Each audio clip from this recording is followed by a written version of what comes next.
হাফেজ মোহসিনুদ্দিন শেখ হুজুর, জামিয়া ইমদাদিয়া বড়াশোলা মাদ্রাসার শিক্ষক হযরত মাওলানা শামীম শেখ হুজুর, স্থানীয় মুরব্বীগণ এবং বড়াশোলা মাদ্রাসার সাবেক ছাত্রবৃন্দ, সবাইকে আসসালামু আলাইকুম ওয়া রাহমাতুল্লাহি ওয়া বারাকাতুহু। আজকে আমরা আমাদের উস্তাদ, প্রিয় একজন উস্তাদ, জামিয়া ইমদাদিয়া বড়াশোলা কওমি মাদ্রাসার,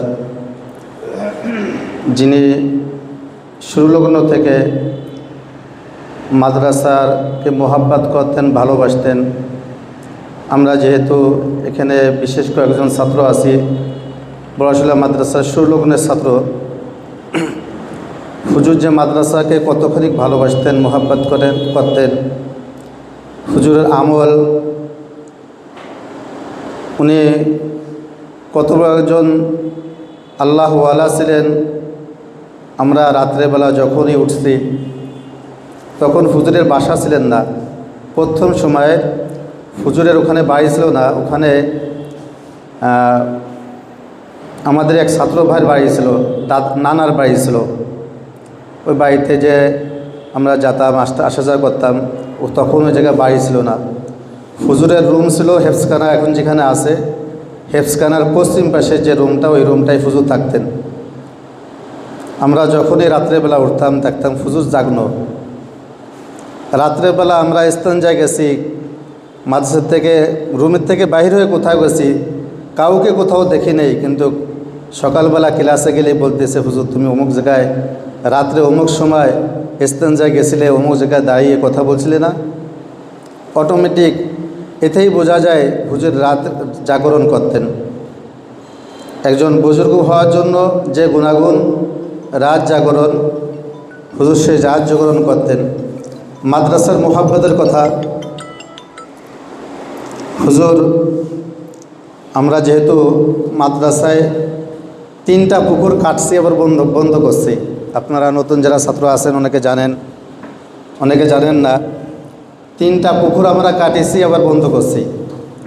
মাদ্রাসার যে বিল্ডিংগুলো আছে, এই বিল্ডিংগুলোর প্রতিটা ইট, প্রতিটা বালু, সিমেন্ট আমাদের আলামিন ভাইয়ের নেতৃত্বে, বড়াশোলা মাদ্রাসায় আমরা যতদিন পড়ছি কাজ চলেছে। আমাদের ছাত্রদের আমির ছিল আলামিন ভাই, আলহামদুলিল্লাহ এখনও সে আমির হিসেবে আমরা মানি। আলামিন ভাইয়ের নেতৃত্বে আমরা সিমেন্ট বালিগুলো জেলখানা সামনের থেকে, ওই রাস্তা তখন মাটির রাস্তা ছিল, কাদা ছিল, যখন কাজ শুরু হয় কাদা ছিল, আমরা মাথায় বয়ে বয়ে আনছি। নুরানি হুজুর আমাদের সঙ্গ দিয়েছেন।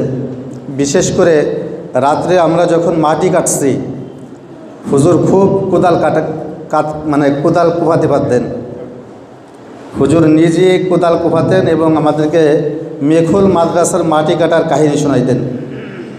মেখুল মাদ্রাসার পূর্ব পাশে যে পুকুরটা আছে, এই পুকুরটা হুজুর বলতেন যে আমরা ছাত্রের সময় পুকুরটা কাটছি, এবং আমাদের এই পুকুরের বড়াশোলা মাদ্রাসার মাটি কাটাইতেন, আর ওই মেখুল মাদ্রাসার মাটি কাটার কাহিনীগুলো শোনাইতেন। রাত 1টা, 12টা, 3টে পর্যন্ত আমরা মাটি কাটেছি, হুজুর আমাদের সাথে থাকছেন। তো এই জন্য হুজুরের ভালোবাসা, হুজুরের মোহাম্মত। আমার সবচেয়ে একটা কথা মনে পড়ে, আমার পড়া কেতাবখানার পড়া শেষ হয়েছিল না, একদিন মাদ্রাসায় এসে হুজুরের সাথে পরামর্শ করতেছিলাম।